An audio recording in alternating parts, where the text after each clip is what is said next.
Hi, Tweetie here. We have links in the descriptions below, plus many playlists for you. We're going to talk about support.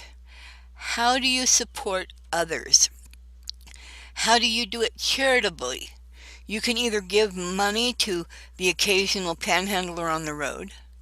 You can see a friend who is in need and help them buy some groceries or pay a bill. You can be that shoulder for them to lean on just by inviting them to do something casually, like out for a cup of tea or for a walk or on a picnic. Or you can do something charitable like help serve food at a food bank.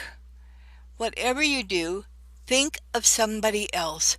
Think of your neighbor, and your neighbor is another person on the planet. This is not just a financial issue, it is a social one.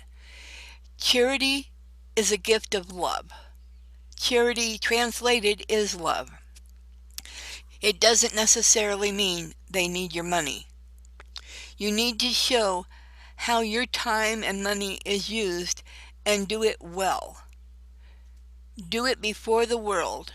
Let everyone see that you are generous with your love and be able to help others. Maybe you can just buy a coworker lunch, or you can buy somebody a soda pop as they're standing in the heat, or a bottle of water. If this tip has helped you at all, give us a thumbs up. If you want more tips, subscribe. Thank you for dropping by. Angels all around.